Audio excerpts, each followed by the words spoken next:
Boom, boom, clap. Boom, boom, clap. Boom, boom, clap. It's your boy Mullah. This we got that five. We're back with another one. Will CP3 legacy be on the line if he lose this and don't make it to the finals? To the 3-1? Y'all was up 3-1 Clippers? Over the Clippers? I mean, y'all know what I'm talking about. But hey, what you got to say, You too, skipping the pan. Let's hear it. To reach a single finals. He remains one game away, but is also only 2 losses away from losing in another conference finals and missing perhaps right now his best chance at a title. So Shannon, how crucial is the outcome of the Suns-Clippers series to Chris Paul's legacy here? Well, Skip, there's still an opportunity. It's not like he's done. It's not like he's made a decision, said this is my last season. Yep. But Skip, this might be his last best opportunity to get to the NBA Finals. Yep. What has transpired? You look at in the West, Kawhi goes down, LeBron's banged up, AD, Jamal Murray, the situation is going on in Portland, so we don't know. There might be some turmoil and all this, but these teams are going to come back. The Nuggets will be better next year. Utah will improve. Absolutely. The Lakers will be better. I agree. I would like to think that Kawhi's going to get healthy. There's a probably 75-80% chance he resigns. This is probably your best chance to get to and possibly win the finals. Yep. Because the Nets, we don't know what you keep hearing rumors that they would entertain trading Kyrie. But James Harden, healthy, and KD is plenty enough to get to an NBA Kyrie ain't going nowhere. Let's go, Brooklyn. finals. Agreed. Miami is going to be better. We don't Just know what go right down the line. Yes. I agree with everything you're saying. Skip, so losing this series, when you're up 3-1, Yeah. and they're playing without their best player, this would be Chris Paul's most painful loss. Yes, he had a 3-1 loss. He lost that with the Clippers. Yeah. He lost to Houston. He has a couple of 3-2 losses. Lost to Golden State up 3-2, Skip. Yeah. He lost when he was in New Orleans up 3-2 to San Antonio. Yep. This would be his most painful because all of those guys had their big guns. And you can say, well, you know what? The better team won. But you can't lose to this team Yep. without their big gun. You're back in the fold after they won 2 games without you. They did. This would be. Because they 1-2 with you. They was 2-0 without you. Like, come on, CP3. Let that sink in, brother. Catastrophic for him. Okay. He would definitely need to come back, win a title. Because, Skip, this is for him to try. I don't really think he's a top 5 point guard right now. I got him right on the outside. A championship would put him in there. But right now, he hasn't played well. He hasn't shot the ball well. The offense hasn't looked the same with Chris Paul at the helm as it did with Cameron Payne. That's just fact. Yep. I'm not saying Cam Payne is a better player than Chris Paul because he's not. But just go back and look at the numbers. Just go look at the score and how they were pushing the tempo with Cameron Payne versus Chris Paul. Skip, this would be a devastating loss for Chris Paul.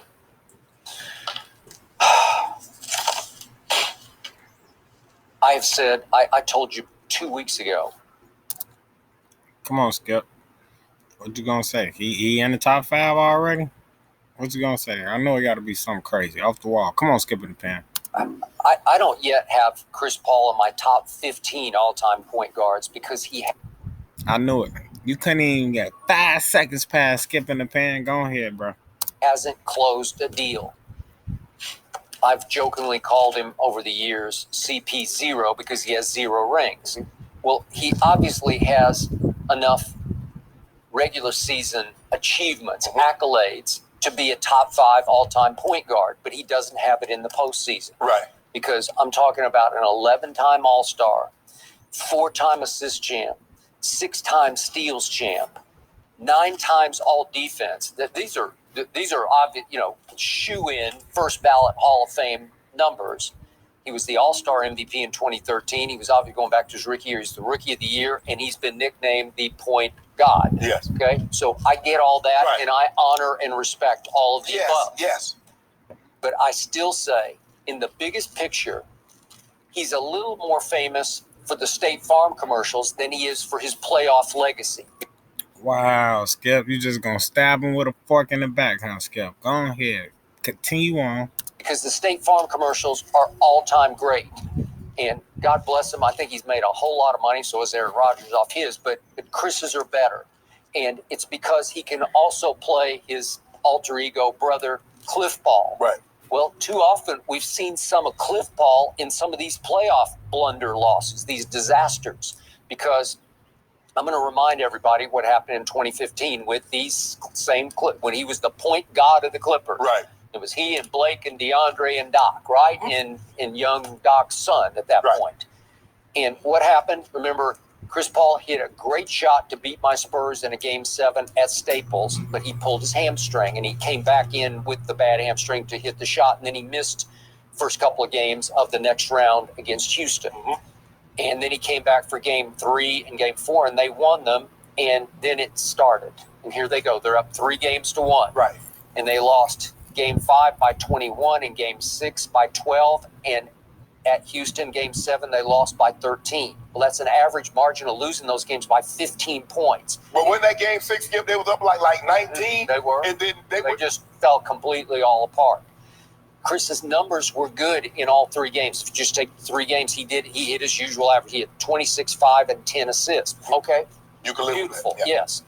He was also a minus 27 overall in those 3 games. So they're kind of empty calories because it's up to the point guard to get you home. You got to make the plays that close the deal. Yes. And you're better than the other team, I thought, and they couldn't close the deal.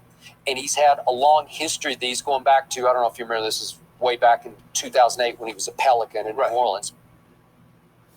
Your pat. Hold them up. They were up 3-2 on my San Antonio Spurs. Yeah. Who were just better than them. It was like Chris Paul or bust. And they lost Game 6 by 19 and lost Game 7 at New Orleans by 9.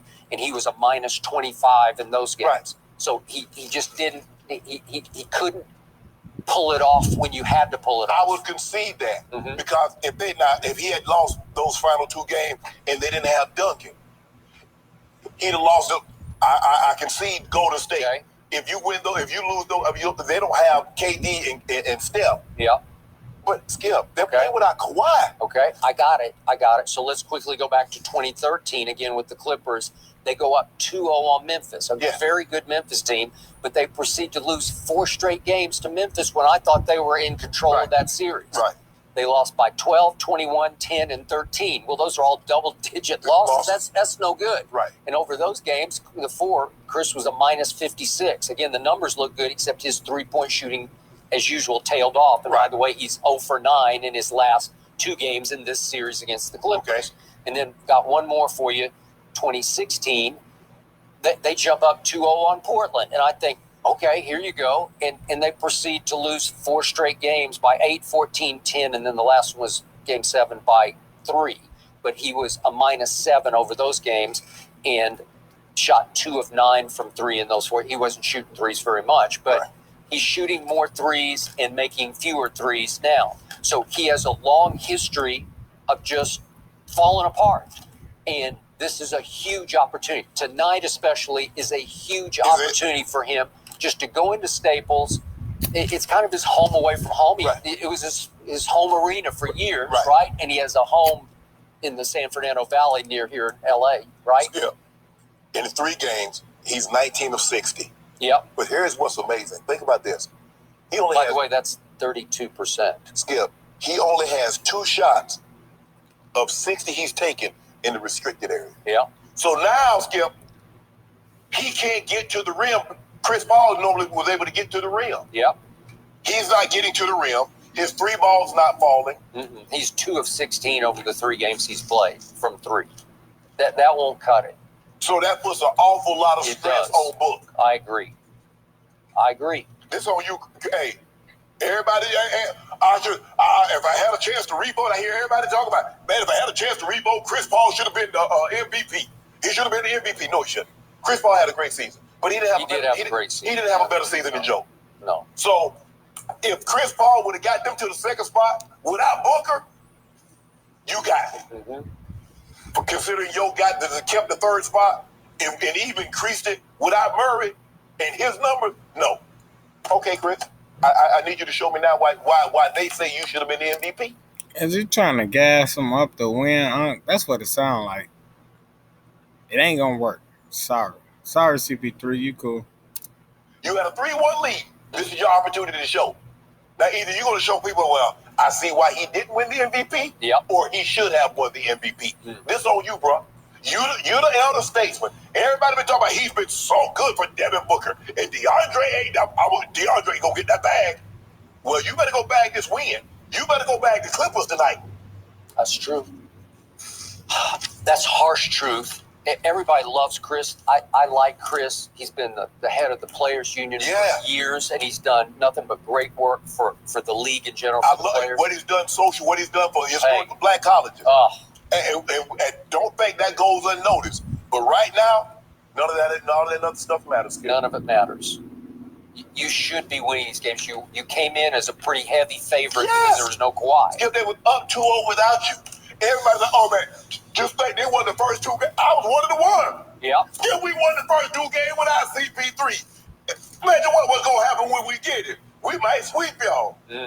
Now they fighting for their life. I'm going to say it one more time. The biggest shock of all to me is that you have been campaigning for campaign to get more equal. Yes, he got to get some. He got to get some minutes. Now I get it. The first game back, he hurt his ankle, twisted his ankle, and that limited his minutes. But he's gonna push the pace. He's the guy. He's really the only one of the Cameron Payne. Cameron's ankle. Yes, he's one of the few guys, Skip, that can consistently get to the rim. They can't. It's hard for them to stay in front of him.